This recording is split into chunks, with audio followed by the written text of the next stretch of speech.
এখানে সকাল সকাল নক না করে সূর্য এসে প্রতিদিন তোমার ঘুম ভাঙিয়ে দিয়ে যাবে।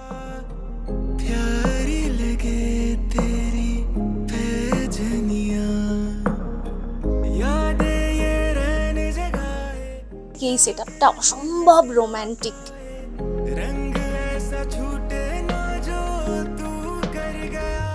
এখানে সারাদিন তোমার প্রতিবেশী পাইন আর দেবদারুরা।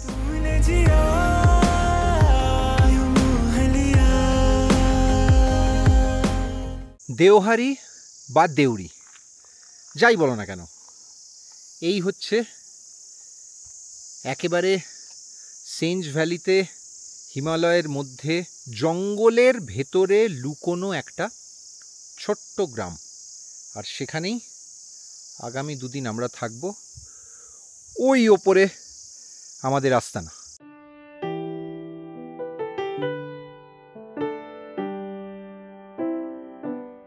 এই এত আলো এত আকাশ আগে দেখিনি। মান্নাদের সেই বিখ্যাত গানের লাইন। গাছবাড়ি তো আগেও দেখেছি, ট্রি হাউসে থেকেওছি, কিন্তু বেডরুমের ভেতরে গাছ এই প্রথম। দেওয়াল কই, এ ঘরে পুরোটাই জানলা, মাথার ওপর খোলা আকাশ। একে কি বলা যায় বলতো? কাঁচের স্বর্গ না গ্লাস হাউস? কোথায় গেলে পাবে এরকম একটা ঘর? বলবো, সব বলবো। হ্যালো বন্ধুরা, অফবিট হিমাচল রোড ট্রিপের আরো একটা নতুন পর্বে আবার তোমাদের স্বাগত। এই পর্বে তোমাদের জন্য এনেছি সেঞ্জ থেকে দেউরি ছোট্ট কিন্তু ছবির মতো জার্নি, সঙ্গে পাহাড় আর জঙ্গলে ঘেরা দারুণ একটা রিসর্টের সন্ধান, যেখানে থাকাটাই লাইফ টাইম এক্সপিরিয়েন্স। আর হিমালয় ভিউ নয়নাভিরাম। তাই পুরোটা জানতে ভিডিওটা কিন্তু স্কিপ না করে শেষ পর্যন্ত দেখো।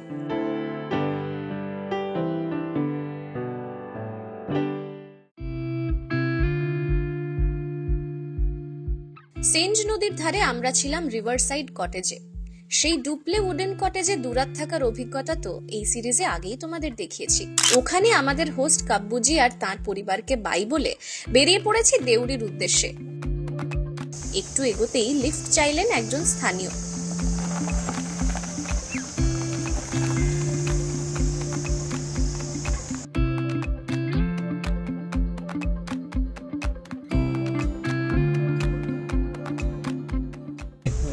फिर यहाँ पे 2 नाइट के लिए स्टे कर लिए, अभी जा रहे हैं देवड़ी। প্রদীপ তো কথা বলতে যার সঙ্গে তাকে পরে দেখতে পাবে। উনি খুব কষ্ট করে পেছনে বসেছেন। অ্যাকচুয়ালি এখান থেকে এখানে উপর থেকে নিচে ট্রাভেল করাটা খুব কঠিন, মানে গাড়ি পেলেই ওরা তাই একটু হেল্প চেয়ে নেন। आपका जगह बहुत सुंदर है भैया। हाँ, जगह तो बहुत सुंदर है। Turn left to stay on NHPC Surge Shaft Road.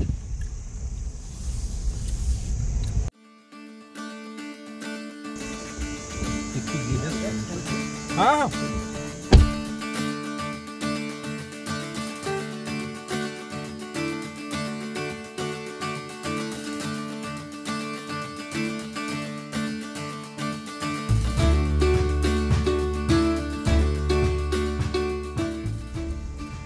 ওই দেখো, ওই গ্রাম থেকে আমরা এলাম। নিচেও আরো জায়গা।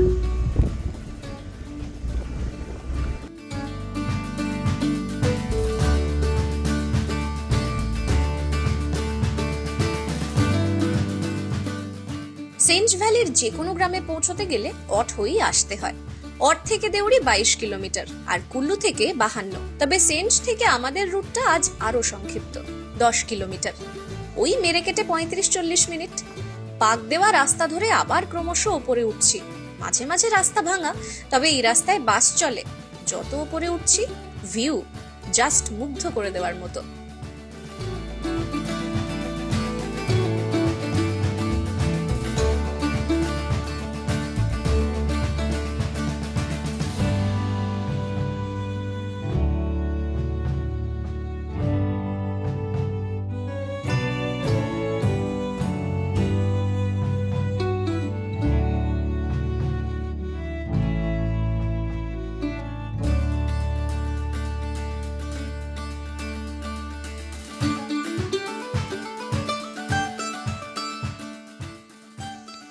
বেসিক্যালি পাহাড়ে যেরকম হয়, মানে একবার একটা রাস্তায় উঠে গেলে তারপরে তো ফিরে আসাটা কঠিন হয়, সব সময় টার্ন করার জায়গা পাওয়া যায় না। তাও এই সময় পাহাড়ে লোকজনকে পাওয়া যায় রাস্তায়। তো আমি নেভিগেটরকে পাঠিয়ে দিয়েছিলাম, যেরকম হয় আর কি। তোমরা তো নিশ্চয়ই 215, 46 বাসের কন্ডাক্টরদের দেখতে পাও এগুলো করতে কলকাতায়। ঠিক আছে ঠিক আছে, যাই হোক, তবে আমার নেভিগেটর ভালো সার্ভিস দিচ্ছে।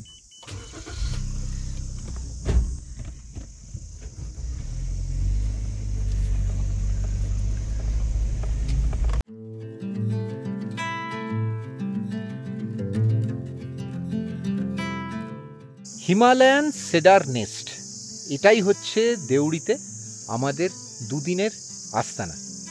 এই যে পেছনে দেখতে পাচ্ছ পাহাড়ি রাস্তা, দেখো রাস্তা চলে গেছে, ওপাশে একটা বোধহয় প্রজেক্ট আছে, কোনো সরকারি প্রজেক্ট। রাস্তার ধারে এখানেই পার্কিং, তবে একদমই সেফ, বড়জোর কয়েকটা ঘরের বাস এই গ্রামে। আর এখানে গাড়ি রাখার জায়গা এখানেই, আরও একটা গাড়ি ওপাশেও রয়েছে। আর আমরা এখানে আছি, এই যে পায়ে চলা রাস্তা, এই রাস্তা ধরে সোজা উপরে উঠে যেতে হবে, বড়জোর কয়েক পা। উপরে কি সারপ্রাইজ আছে চলো তোমাদের দেখাবো। এবারের সেঞ্জ বেড়াতে আসার আগে থাকার জায়গা খোঁজার পর্বটা কম চ্যালেঞ্জিং ছিল না। অফবিট লোকেশনে রেফারেন্সের জন্য ভিডিও তো খুব একটা পাওয়া যায় না, তাই ছবি দেখে বা অন্য কোনো ট্রাভেলারের ব্লগ পড়েই ধারণা করতে হয়। এসে বুঝলাম রিসার্চটা জলে যায়নি। দেবদারুর জঙ্গলে আমাদের বাসাটা আক্ষরিক অর্থেই খাসা। রাস্তার ধারেই পার্কিং, কয়েক মিটার হাঁটা, তারপর পাহাড়ের কোলে জঙ্গলের মধ্যে থেকে উঁকি মারা কাঠের কটেজ। চাইলে দেউড়িতেও থাকা যেত, গ্রামের ভেতরেও কয়েকটা হোমস্টে আছে। এখান থেকে দেউড়ি গ্রামের বাস স্টপ 850 মিটার। তবে কেন এই লোকেশন বাছলাম নিজেরাই দেখে নাও। চলো এবার আমরা এখানে যে ট্রি হাউসটায় আছি তার ভেতরটা তোমাদের দেখাই। পুরো রুমটা ঢুকেই মানে যেন আলোর মেলা মনে হচ্ছে। ঢুকেই যেটা চোখে পড়ছে সেটা হচ্ছে এই নীল কার্পেট, আর তার পাশে একদম ম্যাচিং একটা নীল ব্ল্যাঙ্কেট আর এই সাদা বিছানা। এটা অবশ্যই একটা ডাবল বেড এবং দুজন অ্যাডাল্টের জন্যই এটা ঠিক আছে। ওদিকে একটা কেটলও দেওয়া আছে, যেটা এখানে খুব জরুরি, কারণ খুব ঠান্ডা পড়ে, অনেক সময় গরম জলও করার জন্য এই কেটলগুলো খুব দরকার হয়। আর চার্জিং পয়েন্টও কিন্তু আছে। আর আগেও আমি একবার বলেছিলাম যে হিমাচলে এবার থেকে গরমও পড়ছে একটু একটু, আর এই রুমগুলোয় খুব আলো আসে, তাই একটা টেবিল ফ্যানও বোধহয় গরমের জন্য মানে সামারের জন্য দেওয়া আছে এখানে। এখানের আলোগুলো খুব ইন্টারেস্টিং, খুব এস্থেটিক। সেটা জ্বললে কেমন লাগে সেটা তো সন্ধেবেলা দেখা যাবে।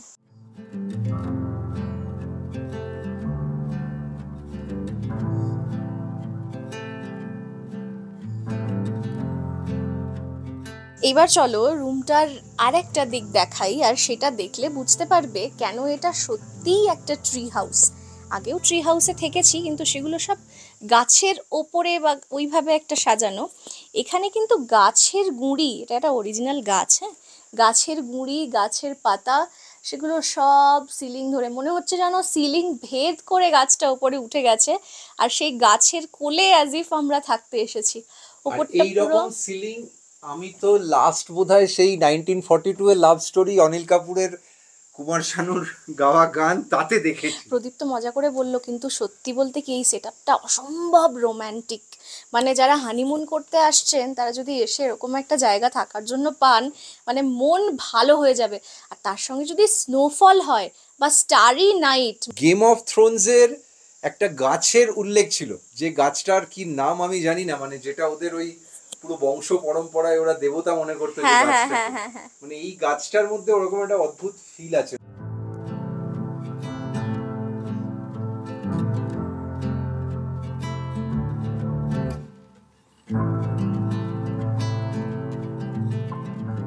কাঠের যে ফিলটা না, এই যে এই রুমটা এত ওপেন, তার মানে দিনের বেলা ভীষণ গরম হয়ে যায়, পুরো রোদটা তাপটা থাকে। এই কাঠ কিন্তু ওই গরমটা ধরে রাখে, ফলে সন্ধে বা রাতেও এই রুমে থেকে ভীষণ আরাম। আর জায়গায় জায়গায় কার্পেট দেওয়া আছে, তো হাঁটা চলা করতেও কোনো অসুবিধে হবে না। কাঠের টেবিল একদম ব্যাপারটার সঙ্গে মানানসই, আর তার সঙ্গে কাঠের চেয়ার, সোফা, পুরো সোফা একদম তাই, আর ভীষণ আরামদায়ক। এবার সকালের চাটা এখানে খাবো না আরেকটা জায়গায়, তার মধ্যে একটা দ্বন্দ্ব থাকবে, সেটা দেখাচ্ছি চলো। পুরো রুমটা শুধু কাঠ নয়, কাঠ আর কাঁচের যেহেতু একটা অতিরিক্ত আলো চলে আসার প্রবণতা থাকে, সেটাকে ঢাকতে এবং অবশ্যই প্রাইভেসি মেনটেন করার জন্য লম্বা লম্বা কার্টেন, সেই কার্টেনগুলোও একটু বিস্কিট কালারের, সেটা দিয়ে পুরো রুমটা কিন্তু ঘিরে দেওয়া আছে। আর তোমাদের রুমটা দেখাবো বলে লাগেজগুলো এখনো আনপ্যাক করিনি, সব অ্যাজ ইট ইজ এখানেই রাখা আছে। পাশে দেওয়া আছে হচ্ছে টাওয়েল, দুটো ব্ল্যাঙ্কেট আর একটা এক্সট্রা গদি, মানে সঙ্গে যদি এক্সট্রা কেউ চলে আসেন, এতে এত জায়গা না, এখানে ব্ল্যাঙ্কেট পেতেও এক্সট্রা কেউ শুয়ে পড়তে পারবেন, কোনো অসুবিধে হবে না।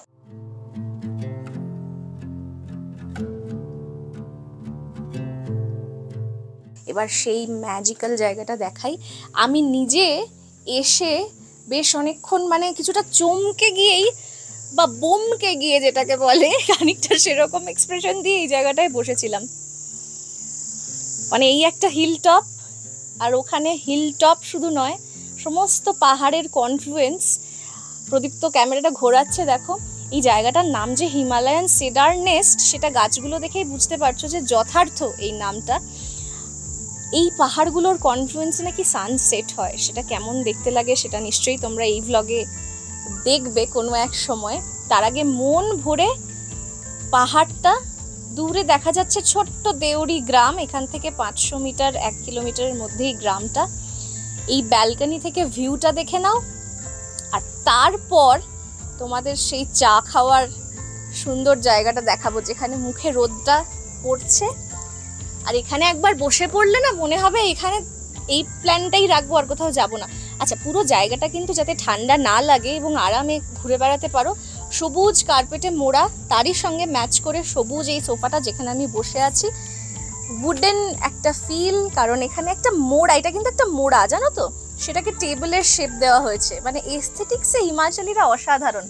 আর ওই ওদের ওই কাঠকুনি স্ট্রাকচারের ওই কর্নারগুলো, যেটা দিয়ে ব্যালকনি এবং পুরো এই অ্যাটিক মতো কটেজটা তৈরি।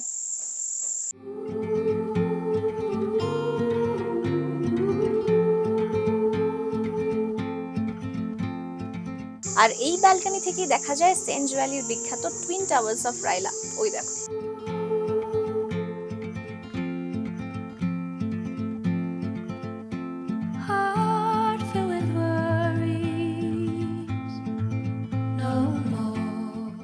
এটা ছিল হিমালয়ান সেডার নেস্টে জাস্ট আমাদের প্রথম সেশন, বলতে পারো মর্নিং সেশন। আলো জ্বললে বাকিটা কিরকম হয় সেটা তোমরা দেখবে কিছুক্ষণ পরে।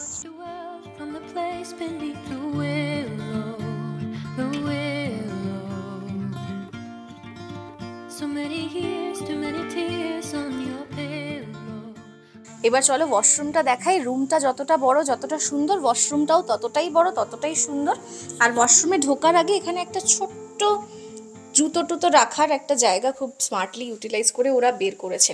ওয়াশরুমটা ওপরটা কাঠের, কিন্তু বাকি পুরো ওয়াশরুমটা তোমার মার্বেল দিয়ে ঘেরা, সেটাও লাইট, এবং পুরো কালার স্কিমটা উডেন বিষয়টার সঙ্গে ম্যাচ করেই, মানে সাদা আর কাঠ, আর তার সঙ্গে এই আলোর খেলা, এটা ওয়াশরুমেও আছে। ওয়াশরুমটা ওয়েস্টার্ন স্টাইল, অবশ্যই ঢুকেই কমোড আছে, ওপরে গিজার আছে, সর্বক্ষণই গরম জল পাওয়া যায়।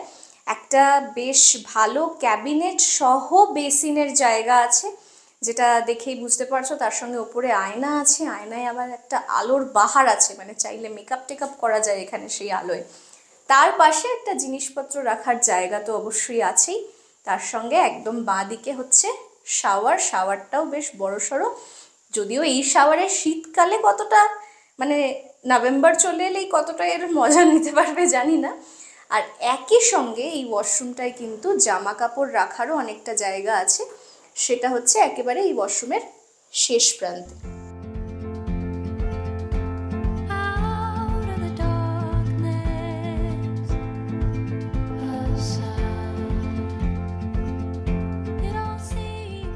মানে ওয়াশরুমে বসে দাঁড়িয়েও কিন্তু একটা বেশ আকাশ আর গাছপালার ভিউ পাওয়া যায়। তার সঙ্গে ওয়াশরুমে একটা এক্সস্টও দেওয়া আছে। মোটের ওপর খুব ইমপ্রেসিভ। আশা করছি তোমাদেরও দেখে ভালোই লাগলো। বারান্দা থেকে বিদিশা যে রায়লা গ্রাম আর টুইন টাওয়ার দেখালো, আমরা কিন্তু ওখানে গিয়েছিলাম। ওখানেই দেখেছি ভাটকান্ডা মেডোর স্বর্গীয় সূর্যাস্ত। সে এক আশ্চর্য অভিজ্ঞতা। তোমরা যারা এই চ্যানেলে নতুন বা এই সিরিজটা প্রথমবার দেখছো, তাদের জন্য আগের ব্লগটা ডেসক্রিপশনে লিংক করে দিলাম। এই ভিডিওটা শেষ করে ওই পর্বটা চেক আউট করতে ভুলো না কিন্তু।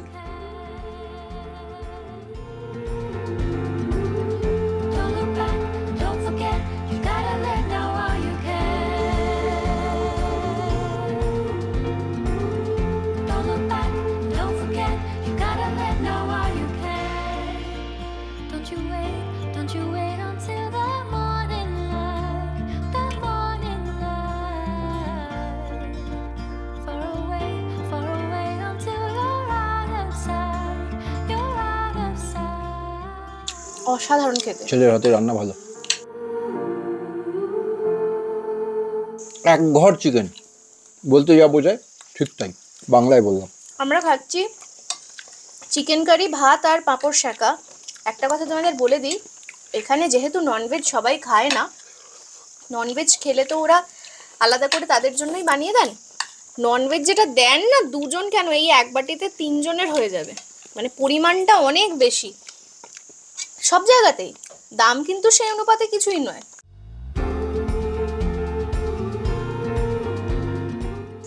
চিকেন তো হাতেই খেতে হবে। তার থেকে বড় ব্যাপার হচ্ছে গ্রেভিটার যা টেস্ট হয়েছে বলে বোঝানো ডিফিকাল্ট। না না, চামচ এটা জাস্টিফাইও করা যায় না। ওই ক্যামেরাটা বারবার অন অফের ব্যাপারের জন্যই চামচটা নিতে হয়। এই প্রপার্টির রক্ষণাবেক্ষণের দায়িত্বে আছেন গোপালজি। উনি রান্না করেন, হাত যশ দুর্দান্ত। তো আমরা যখন এখানে চেক ইন করলাম তখন উনি ওই দেওহারিতে গিয়েছিলেন চিকেন আনতে, তারপর রান্না হয়েছে অসাধারণ।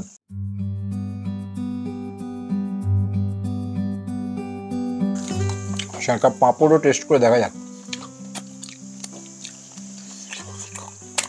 এখানে পাঁপড়গুলো কমপ্লিট অন্যরকম টেস্ট।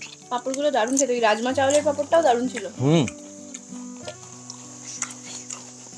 আমার মনে হয় এরা অনেকেই হয়তো এগুলো লোকাল পাঁপড় আনান।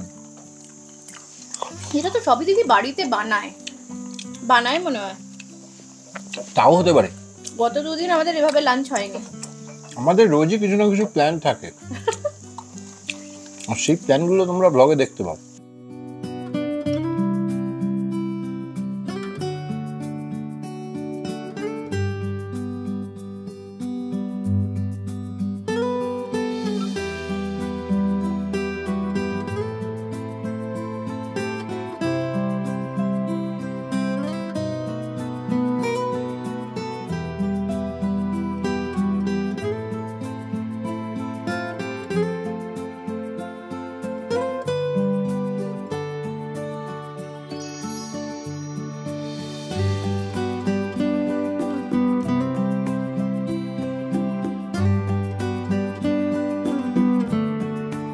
বলেছিলাম রুমটা সন্ধ্যেবেলা দেখাবো, চলো সন্ধ্যের আলোয় রুমটার কিছু এস্থেটিক শট দেখে নাও।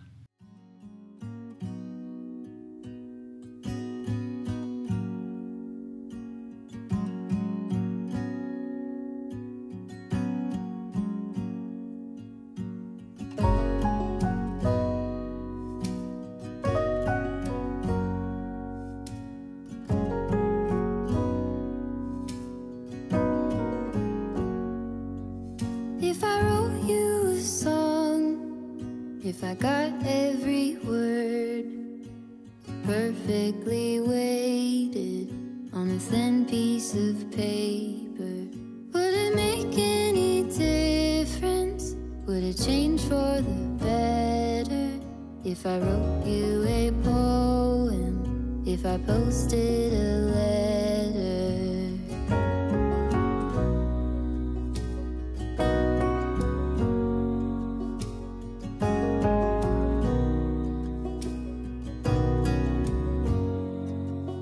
Is it maybe because I never knew quite where I was, and suddenly you. সন্ধ্যে 7:32। এইরকম সময় এত হাই অল্টিটিউডে রেকর্ডিং মোড ট্রাভেলের কোনো কন্টেন্ট এডিট হয়েছে নাকি আগে? না, এবারে চেষ্টা করছি যে দিনগুলো লাইভ হচ্ছে না শর্ট কন্টেন্টগুলো আপলোড করে দেওয়ার, যেহেতু হিমাচলে ইন্টারনেটটা পাচ্ছি, তো সেই কারণে ইয়েস। আচ্ছা, এই হাইটে এডিট করলে এডিটও কি অনেক ওপরের উচ্চতায় উঠে যায়? সেটা তো যারা দেখছেন তারা বলবেন, তো আমি কি করে বলবো। বেড়াতে এসে এডিট তো করতেই হয় আজকাল, কিন্তু হ্যাঁ এতখানি অল্টিটিউডে করিনি। ঠান্ডাটা এখানে একটা ফ্যাক্টর, একটা সময়ের পর তো জবুথবু লাগে, কিন্তু এখন বোধহয় ওটাও ধীরে ধীরে অভ্যেস হয়ে যাচ্ছে মনে হচ্ছে। Professional Hazard? হ্যাঁ, এটা প্রফেশনাল হ্যাজার্ড নাকি প্যাশনেট হ্যাজার্ড? প্যাশনকে প্রফেশন করার চেষ্টা করছি, তাই আরো বেশি হ্যাজার্ড।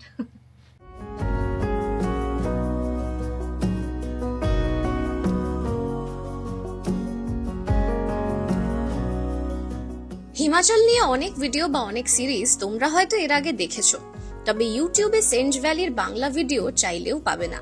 শানগড় থেকে সেঞ্জ, রায়লা থেকে দেউড়ি, হিমাচলের এই উপত্যকা আস্তিনে যে কত কি লুকিয়ে রেখেছে এখানে না এলে জানতেই পারতাম না।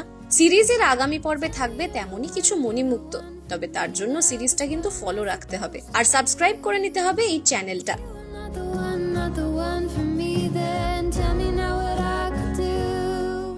Good morning. অফবিট হিমাচলে সেঞ্জ ভ্যালিতে একটা সকাল কীরকম হয় দেখো।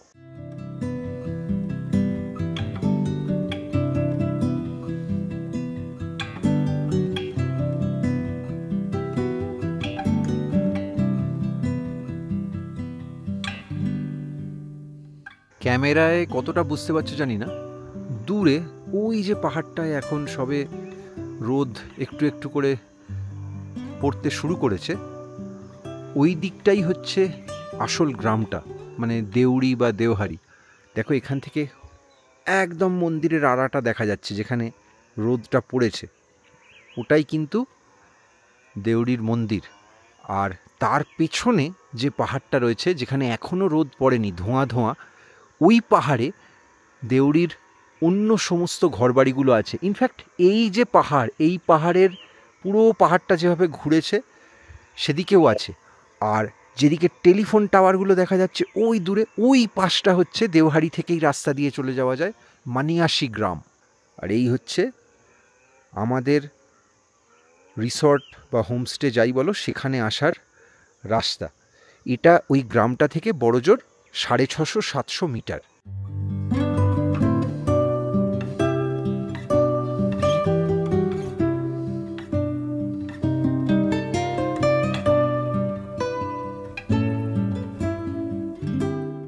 দেউড়িতে যেখানে আমরা আছি সেই প্রপার্টিটা কীরকম, কোথায় কি আছে, চলো একটা ট্যুর দিয়ে দিই তোমাদের।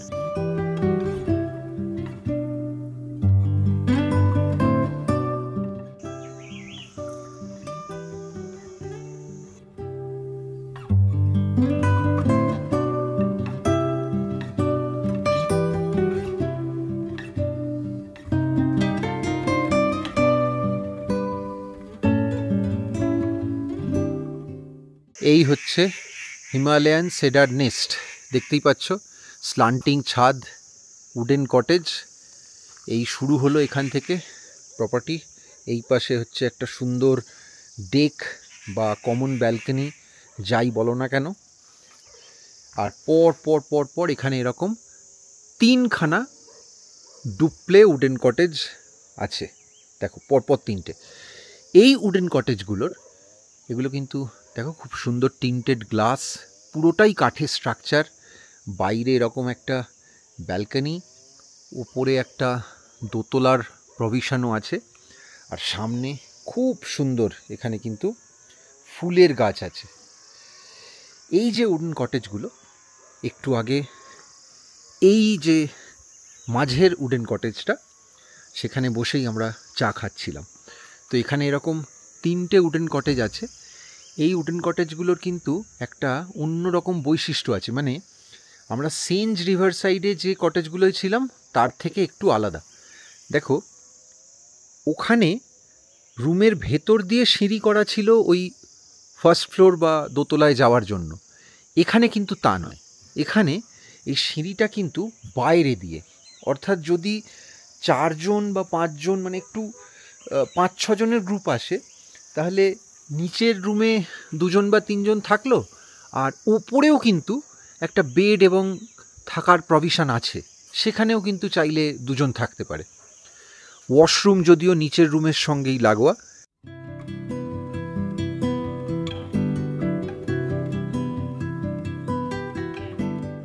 উডেন কটেজের নিচের বেডরুমটা ট্রি হাউসের থেকে অনেকটাই ছোট, তবে বেডটা বেশ বড় আর আরামদায়ক। 2 জন বড় তো বটেই, সঙ্গে একজন ছোট দিব্যি হেঁটে যাবে। বেডের পাশেই আলো, প্লাগ পয়েন্টও সংখ্যায় যথেষ্ট। মেঝে হোক বা দেওয়াল, এখানে শীতকালে যা বরফ পড়ে ঠান্ডার হাত থেকে বাঁচতে কাঠি ভরসা। আর আছে মোটা পর্দা। তবে এই রুমে একটা ক্লসেট বা জিনিস রাখার জায়গার একটু অভাব আছে। চলো এবার ওয়াশরুমটা দেখি। বেসিন, আয়না, ওয়েস্টার্ন কমোড, মিক্সার, ট্যাপ সবই আছে, আর এই পেল্লাই গিজার। তবে শীতকাতুরে হলে ডিসেম্বর জানুয়ারির ঠান্ডায় এখানে স্নান করাটা কিন্তু চ্যালেঞ্জ।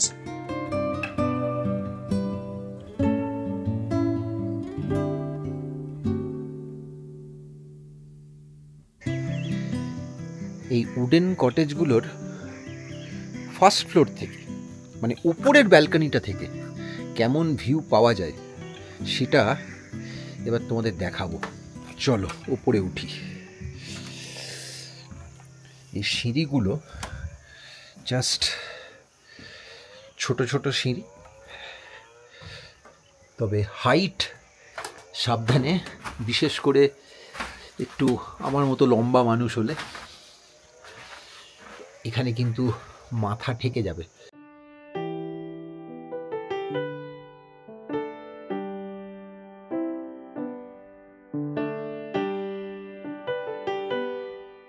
সারা দিন এখানে বসে পাহাড় দেখো। যদি বন্ধু বান্ধবদের সঙ্গে আসো, বড় গ্রুপ হয়, তাহলে এখানেই জমিয়ে একটা আড্ডার আসর বসে যেতে পারে। খাওয়া দাওয়াও তার সঙ্গে চলবে। আর 2 জন বা 3 জন ওপরে রইল, 2-3 জন নিচে রইল, একটা কটেজেই 4-5 জন তো আরামসে হয়ে যাবে। এই হচ্ছে উডেন কটেজের ভেতর। দাঁড়াও, এই দেখো, এখান থেকেই আমি দেখিয়ে দিচ্ছি। এই ভেতরে একটা বেড আছে। এই বেডটাও যেরকম সাইজ, 2 জন তো বটেই, 3 জনও আরামসে হয়ে যেতে পারে।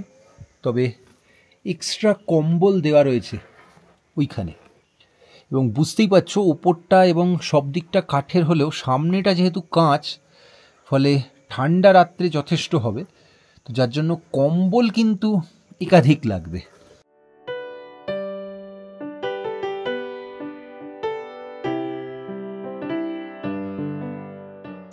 আর এখানে এই তৃতীয় উডেন কটেজটার পাশে দেখাচ্ছি তোমাদের, আগে ব্যালকনি থেকে ভিউগুলোও দেখে নাও।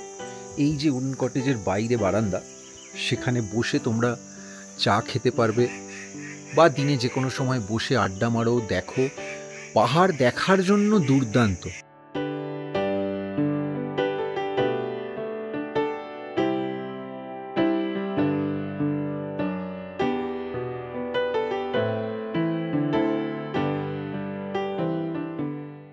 পাক্কা 9:30, আর এখন হচ্ছে ব্রেকফাস্ট। এখানে কিন্তু সব জায়গাতেই 9টার আগে ব্রেকফাস্টটা পাওয়া মুশকিল, কারণ দিন একটু দেরিতে শুরু হয়। প্রচন্ড ঠান্ডা, এখনো খুব ঠান্ডা, এখনো রোদ আসেনি এই পর্যন্ত। চা খাওয়ার সময় কান মাথা খোলা ছিল, মনে হচ্ছে তাতেই একটু ঠান্ডা ধরে নিয়েছে, সেই জন্য টুপি চাপিয়ে নিয়েছি।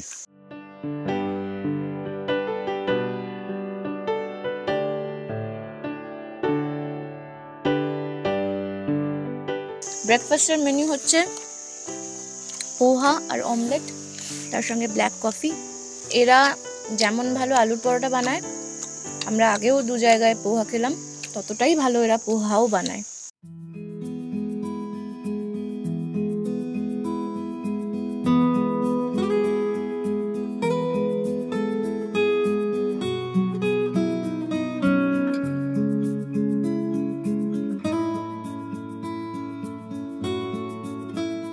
উল্টো দিকে পুরোটা পাহাড় রেঞ্জ, এদিকেও দেখো একরকম, মানে কোনো জায়গায় একটু খোলা, কোনো জায়গায় পাইন দেবদারু ঘিরে রেখে দিয়েছে, পুরো ভ্যালিটা দেখা যায়। আর ভ্যালিটায় কোথায় কি আছে সেটাও দেখে নাও। কটেজগুলো থেকে সোজা তাকালে ওই দূরে দেখা যাচ্ছে, ওটাই হচ্ছে আপার রায়লা গ্রাম। তার উপরে ওই পাশে, এখন গাছটায় ঢাকা পড়ে গেছে, ওই পাশটায় হচ্ছে টুইন টাওয়ার্স অফ রায়লা। আর এই পাহাড়টার একদম উপরে ওইখানে একটা ব্রাউন একটা প্যাচ দেখা যাচ্ছে, ওটাই কিন্তু ভাটকান্ডা মেডোজ, যেখানে আমরা গিয়েছিলাম। এইখানে হচ্ছে ওদের প্রপার্টির কিচেন, আর যিনি রক্ষণাবেক্ষণের দায়িত্বে আছেন গোপাল ভাইয়া, তিনিও এখানেই থাকেন। এদিকে তৈরি হচ্ছে আরেকখানা কটেজ। এই দেখো, এই হচ্ছে আরেকটা কটেজ, সেটাও এই মুহূর্তে আন্ডার কনস্ট্রাকশন। ওপরেও বোধহয় ওই সুন্দর ট্রি হাউসের মতো একটা ওপেন এয়ার ট্রান্সপারেন্ট রুফ একটা কনসেপ্ট। আর ওই দিকে হচ্ছে ট্রি হাউস, যেটা হচ্ছে এই প্রপার্টিটার এখনো পর্যন্ত সব থেকে শেষ প্রান্তে। এই ট্রি হাউসের ব্যালকনি আর গোটা ট্রি হাউসে থাকার অভিজ্ঞতাটা যাকে বলে পয়সা ওয়াসুল। উইন্টার এখানে ট্যুরিজমের ভরা সিজন, তাই বুকিং পাওয়াটা সময় সময় একটু কঠিন হয়। দেউড়ি গ্রামের আশেপাশে খুব বেশি রিসর্ট বা হোমস্টে নেই, তবে পর্যটকের সংখ্যা ইদানিং ক্রমশ বাড়ছে। তোমরা হিমালয়ান সেডার নেস্টে থাকতে চাইলে অনলাইনে বুক করতে পারবে। এই প্রপার্টির মালিক সতীশ জি দেউড়ি গ্রামেই থাকেন। তোমাদের সুবিধার জন্য যোগাযোগের নম্বর ভিডিও ডেসক্রিপশনে দিয়ে দিলাম।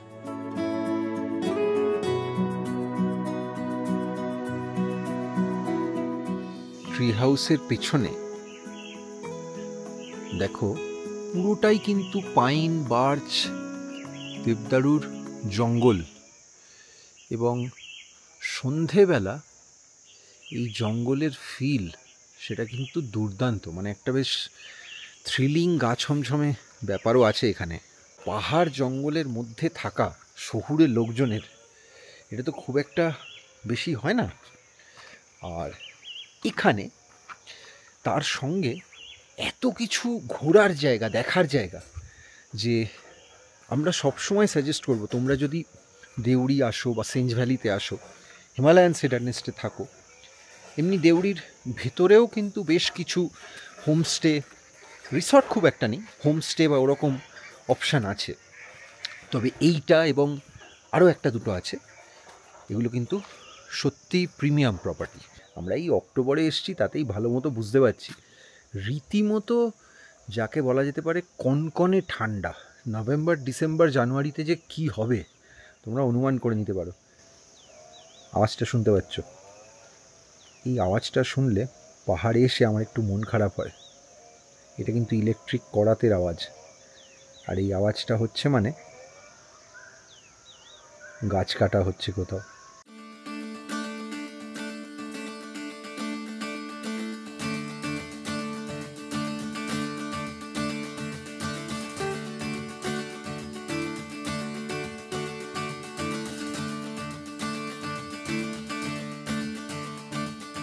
হিমালয়ান সেডার নেস্টে তোমরা যদি কটেজে থাকতে চাও তাহলে ভাড়া পড়বে প্রতি রাতে 3000 টাকা, আর যদি ট্রি হাউসে থাকো তাহলে সেটাই হবে 4000 টাকা। আজকের পর্বটা তোমাদের কেমন লাগলো কমেন্টে লিখতে ভুলো না কিন্তু। জানিও অফবিট হিমাচলের এই সিরিজ তোমাদের কেমন লাগছে। যদি ভালো লেগে থাকে একটা লাইক করে দিও। এই চ্যানেলে নতুন হলে সাবস্ক্রাইব করে নিও। যদি আগেই সাবস্ক্রাইব করা থাকে তাহলে একবার বেল আইকনে ক্লিক করে দেখে নিও অল নোটিফিকেশন এনেবল আছে কিনা। যে কোনো প্রশ্ন থাকলে আমাদের সঙ্গে যোগাযোগ করো এই নম্বরে। যদি এই ভিডিওটা ভালো লেগে থাকে তাহলে যত বেশি করে পারো শেয়ার করো। আমাদের বেড়ানোর সব টাটকা আপডেট পেতে চোখ রাখো ইনস্টাগ্রাম আর ফেসবুকে। ওখানেও লাইক ফলো করে নিও রেকর্ডিং মোড। আর তোমাদের বেড়ানোর না জানা গল্প বা ছবি আমাদের সব বন্ধুদের সঙ্গে শেয়ার করতে পারো রেকর্ডিং মোড ট্রাভেলগ গ্রুপে। আজ এটুকুই, আবার দেখা হবে খুব তাড়াতাড়ি।